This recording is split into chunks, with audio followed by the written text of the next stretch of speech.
Welcome back to Beef Recycling. Today, we're doing a deep dive into some Italian e-bikes that are going to be released in 2025. Right. The Italmoto Trionfale and the Fantic Rampage 1.4 limited edition. Two very different bikes. Very different. Yeah, one's a retro-styled cruiser. And one's a high-performance carbon fiber e-mountain bike. So by the end of this deep dive, you'll know which one's right for you. Yeah, you should have a good idea about which one suits your riding style and your needs. For sure. Better.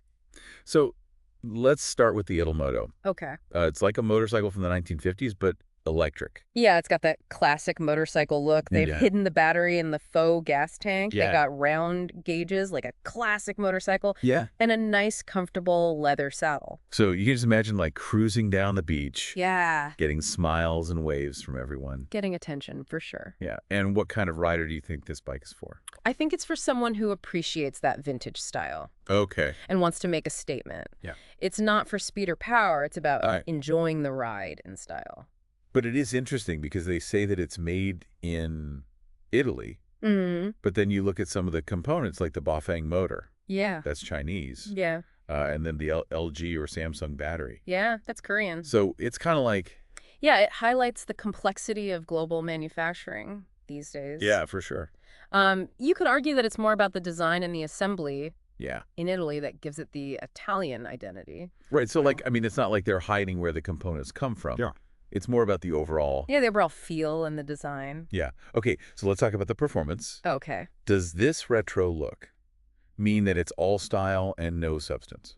Not at all. Okay. You have 3 moto options, 250, 500, or a powerful 750 watt. Really? All 48-volt systems. Okay. Which means plenty of torque, especially with that big 960 watt-hour LG or Samsung battery. Wow. Okay, so it can move. Oh, yeah. All right. Is it comfortable to ride? For casual riding, absolutely. Okay. There are a couple of things to be aware of. Yeah. The Q factor, which is the distance between the pedals, is quite wide. Okay.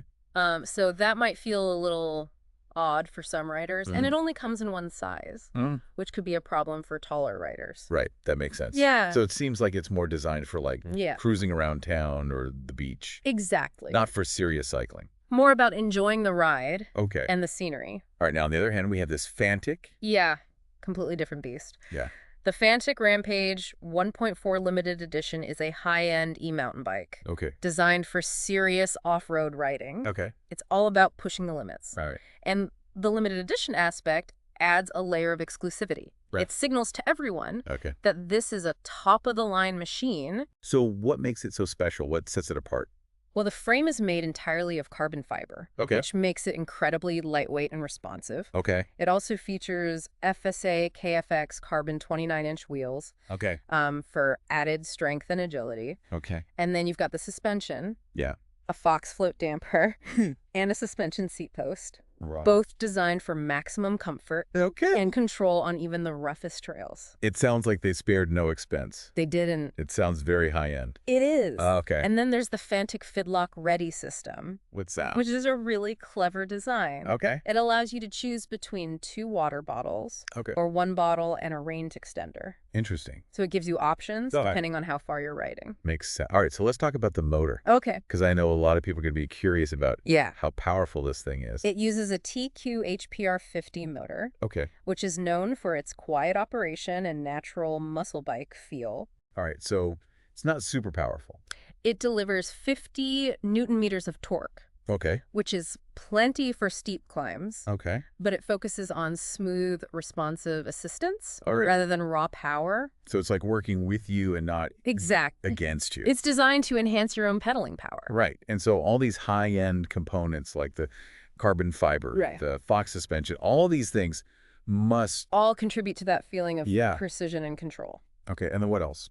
Well, they didn't skimp on the other components either. Okay. It's got a 12-speed SRAM GX Eagle transmission. Okay. Powerful Magura MT8 PRO brakes. Good. Vittoria Sierra tires. So it's like the best of the best? Yeah, top of the line. All this stuff comes at a cost. It does.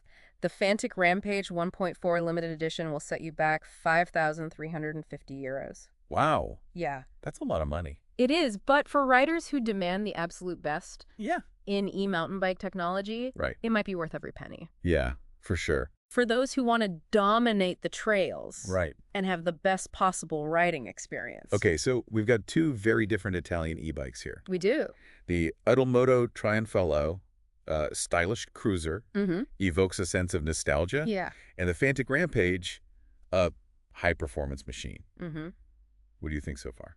I think they both have a lot to offer. Yeah, I think so too. Different riders, of course. Yeah. Very different riders. Yeah. But I think it's cool how, like, Italian manufacturers are kind of pushing the envelope a little bit. Yeah. They're at the forefront of e-bike design. Yeah. Definitely.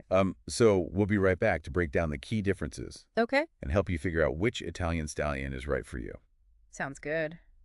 Yeah, it's interesting how these two bikes represent, like, two very different approaches to e-bikes. Yeah, very different philosophies, yeah. The Italmoto is embracing the classic motorcycle aesthetic. Yeah. Focusing on the joy of cruising. Yeah. And the Fantic is all about, like, pushing the limits of off-road performance. Yeah, they're both about freedom, but, like, in different ways. You know what I mean? Yeah. The Italmoto is freedom in the sense that, like, you can just enjoy the ride, enjoy the scenery, maybe even, like, ride with somebody else. Yeah. Because it has that big, comfortable seat. Right. Lots of room for a passenger. Yeah, exactly. And then the Fantic is about freedom in the sense that, like, you can go anywhere. Yeah, explore any trail. Yeah, you can climb any hill. Yeah, conquer any obstacle. So, going back to the Italmoto for a sec. Yeah. Like, we talked about how it's made in Italy. Mm. But some of the components are from other countries. Yeah. So, does that really matter? Like, does it matter where the components come from? It's a good question. Yeah. I think some people would argue that, like, true Italian craftsmanship means using all Italian components. Mm-hmm.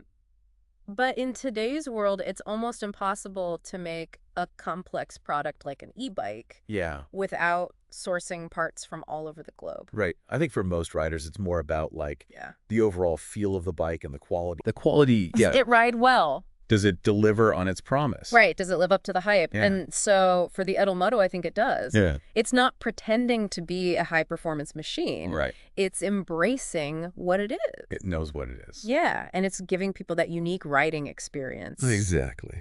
So let's move over to the Fantic. Okay. That TQ HPR50 motor. Mm-hmm. It's pretty interesting. It is. It's quiet. It's natural feeling. Yeah. What do you think the thinking is behind using that motor? I think Fantic is targeting a rider who wants a more connected, almost like an analog feeling on the trails. Yeah. It's not just about going for maximum power. Yeah. It's more about creating like a seamless integration between the rider and the bike. So it's like enhancing your abilities as a rider. Exactly. And not replacing them. Yeah, you're not just along for the ride. Right. You're still working. Yeah, you're part of the experience, and you're getting a little bit of help, a little boost when you need it. To get up those hills and over those obstacles. Yeah. And so with the Fantic, they use all these high-end components. Yeah. Carbon fiber frame, Fox suspension, Magura brakes. It's all about performance and responsiveness. Yeah, they really want you to be able to control this thing. Yeah, give you the confidence to push your limits. And they also give you, like, a lot of data, too, right? Yeah, for those data-driven riders, there's a handlebar-mounted remote to control the assist levels and a TFT display that shows you all your ride stats. So you can really, like, track everything. Yeah, speed, battery level, motor watts, rider power output. It's cool. Okay, so what do you think, like, which bike is right for you? It depends on what you're looking for. If you're drawn to that classic style, enjoy a more relaxed riding experience, and want to turn heads, the Italmoto Trionfale is definitely worth considering. Right. But if you're all about performance and you want to tackle challenging terrain, the Fantic Rampage 1.4 limited edition is calling your name. And of course, the price is very different. Yeah, there's a significant difference there. Yeah, the Italmoto is probably going to be more affordable. Most likely, yeah. And the Fantic is a premium investment for serious enthusiasts. So it really comes down to, like, your budget and your riding style. Yeah, what are you looking for in an e-bike? And ultimately, both of these bikes represent, like, a move towards a more sustainable and enjoyable way to get around. That's a great point. Yeah.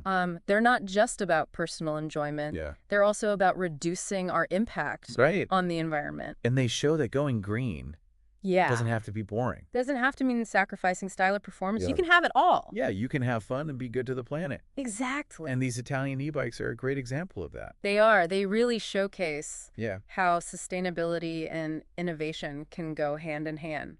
Yeah, for sure. They're a testament to the ingenuity of Italian design. So let's take a moment and imagine ourselves riding each of these bikes. Okay. Okay, so the Italmoto. Like I can see myself cruising along the Italian coast, wind in my hair. Yeah, it definitely has that like cinematic quality. Yeah, just like relaxing, not a care in the world. It invites you to slow down and savor the simple pleasures. Yeah, for sure. You know, like a glass of wine at a cafe, a picnic under a Tuscan olive tree. It's about the journey, not the destination. Exactly. Okay, so now I'm on the Fantic. Okay. I'm like flying through the forest, over jumps, down hills. Yeah, adrenaline pumping. You're feeling the power. The Fantic is about pushing boundaries and testing your limits. And they both represent like a shift towards a more sustainable way to get around. That's a really important point. Yeah. They're not just about having fun. Right. They're also about reducing our impact on the planet. And being healthy. And promoting a healthier lifestyle. Yeah, and I think they both show that going green doesn't have to be boring. It can actually enhance the experience. Right. You can have style, you can have performance. Exactly. And you can be good to the planet. Yeah. So if you're thinking about getting a new e-bike, got to ask yourself, like, what kind of rider are you? Yeah, what are you looking for? Do you want the nostalgia? Yeah. The laid-back style of the Italmoto? Or the adrenaline rush of the Fantic? The choice is yours. It is a tough choice, but no matter which one you pick, you're getting a glimpse into the future of e-bikes. Yeah, I think Italian manufacturers are really doing some cool stuff. They are. They're leading the way. So we hope this deep dive has helped you understand what these bikes have to offer and maybe inspired you to explore the world of e-bikes a little bit more. And remember, the most important thing is to find a bike that you love. Yeah. A bike that makes you excited to get out there and ride. Yeah, thanks for watching, everybody. Thanks for joining us. We'll see you next time on Be Free Cycling for another deep dive. See ya. Until then.